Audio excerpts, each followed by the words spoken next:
Shalom, Greek students. Here we are, Mounce's workbook, fourth edition. Remember, exercise number 9, adjectives. So we're just going to do a few of these as a primer for homework. Things to note here. Some of these words have more than one possible answer. And so I might talk about those a little bit here too. But we're going to look at number 1 here, agathon. I'll zoom in. Agathon. Now, hopefully, you'll recognize the omega with the circumflex and the new ending, that is this ending, already. Hopefully, that'll jump out to you. That's usually one of the first visual and oral, in terms of hearing it, recognizable patterns when learning the Greek definite article, on. And hopefully you got it. It is genitive plural. It's the genitive plural ending, agathon. Now that doesn't tell us the gender, because if you remember, the definite article all the way across is tone, tone, tone.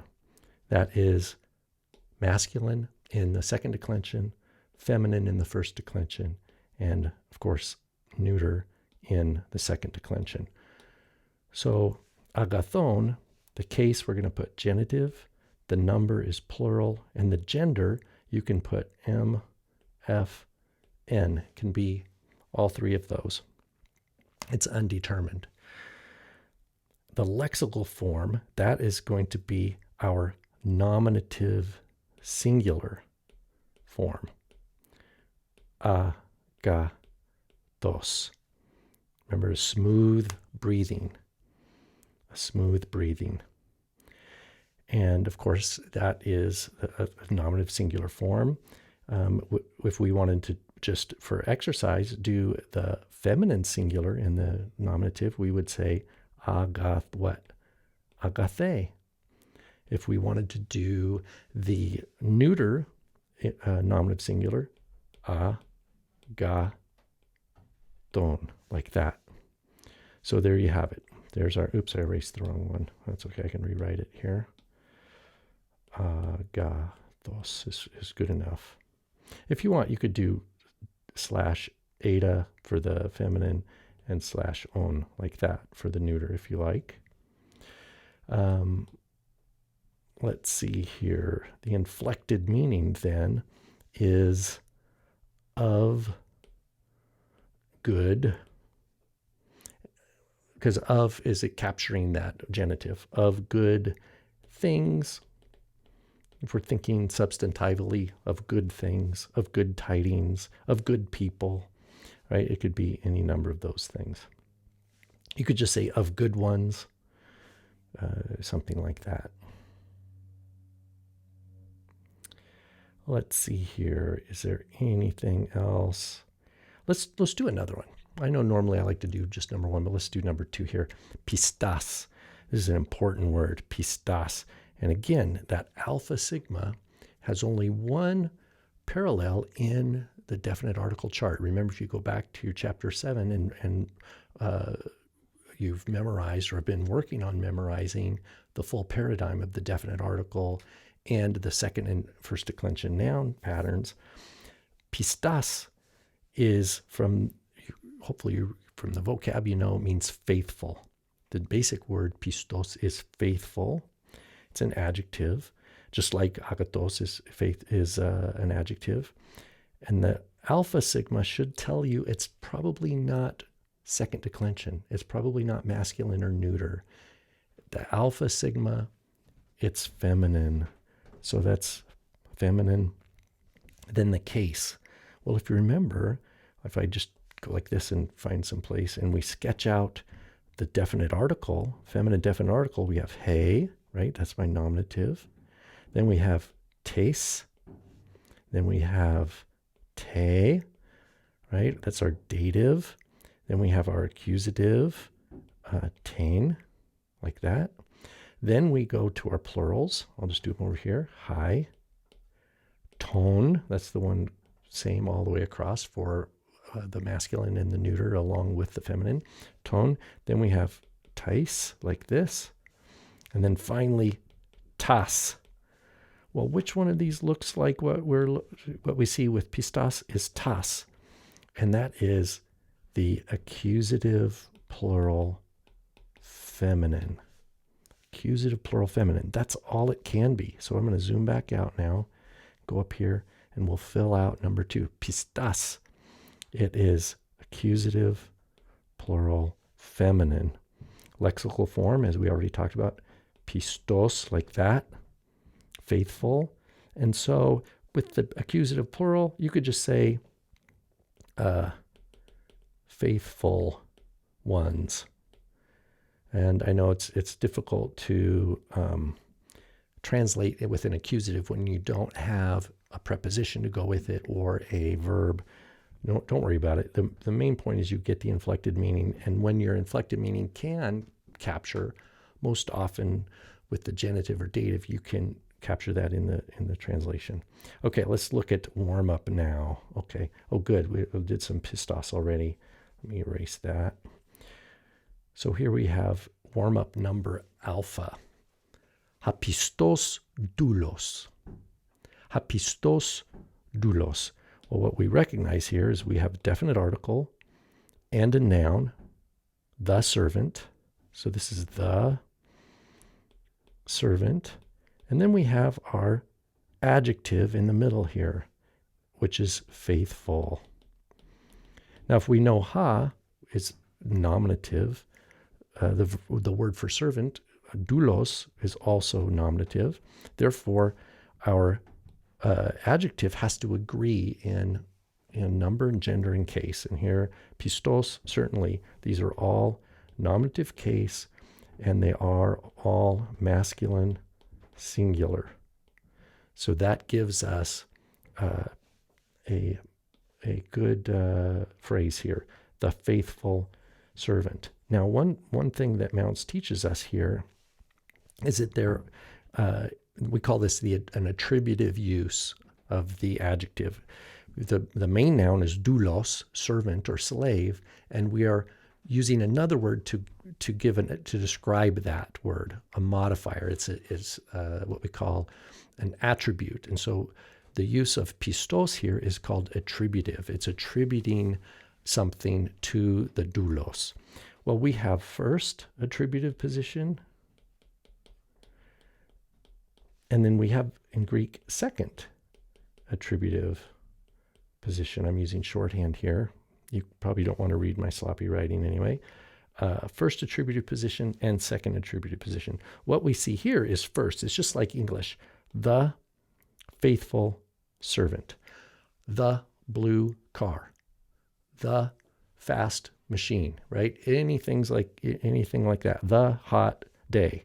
We put, in English, we default to what in Greek would be described the first attributive position. That's what we see here. Ha pistos doulos, like that. Now, but you could rewrite it in the second attributive position.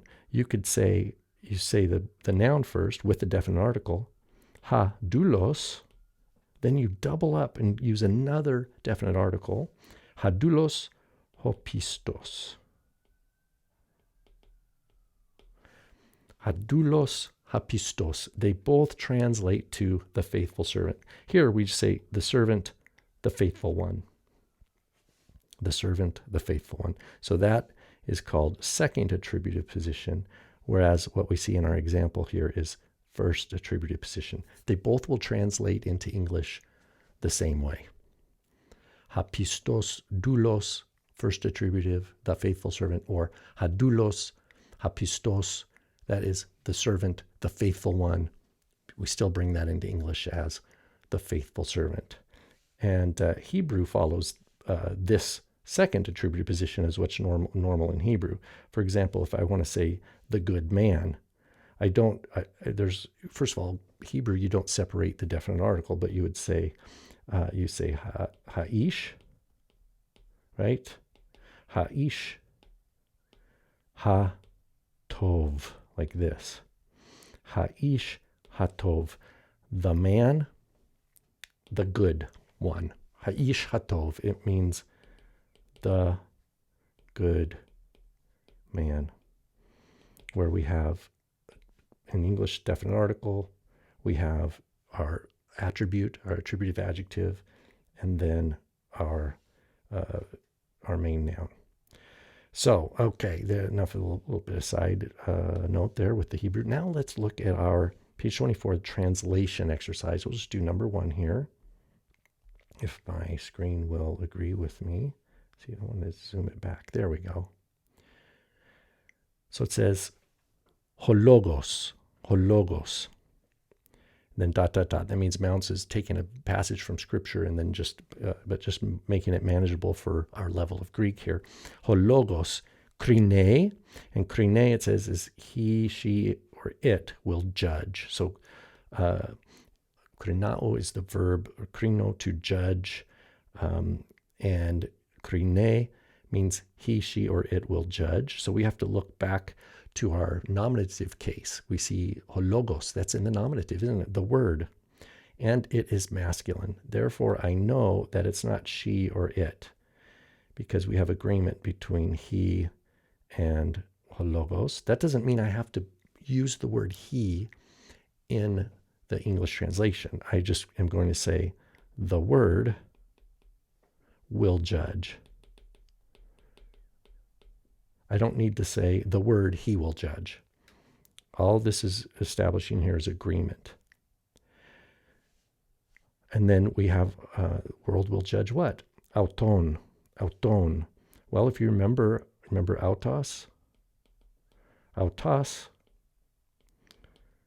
autu, right? Auto, right? He, like of him, to him, and then auton that we see here is the accusative singular. So it's the direct object of the verb. The word will judge him. The word will judge him. Then we have a prepositional phrase. I'll underline that in maybe green here. Maybe that's not super visible, but en te eschate hemera. En te eschate hemera. So notice we have a preposition here, en, and en takes a certain case. Remember, all the prepositions take one or more cases that will create the phrase. En takes the dative. So whenever you see this preposition en, you can expect a noun in the dative. And certainly enough, what do we see? We see en plus a dative phrase, te, escate, hemera. Notice the iota subscript on each of these. Te, escate, hemera. They all have the iota subscript. If I zoom in, maybe you'll see them better. I can use red to point them out. Te, see that iota subscript? Escate, hemera. These agree with each other. Dative singular. And again, just like in our warm-up, we see the what we call the first attributive use of the adjective. Te is our definite article. So this is our definite article. Hemera is our noun, day, in the dative. And then we have our escate, which is our modifier. So our adjective here is escate. And see how it has to agree with the noun it's modifying in number, in gender, and in case. And that's what we have it here. It's feminine, it is in the dative case, and it is singular. In the last day. Now, you could shift this to what we call our second attributive position, and it would mean the same thing. You could say ... en, and then what you do, though, you would say te, and then you would say hemera first.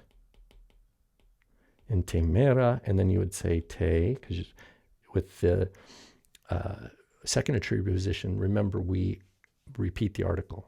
En te hemera te eschate. Make sure I spell it right. Eschate. There we go. Smooth breathing. It's supposed to be a sigma. In the last day. En te hemera te eschate. That is in the day. That is the last one. Or, as we have, en te eschate hemera, in the last day. So, hologos krine auton. The word will judge him.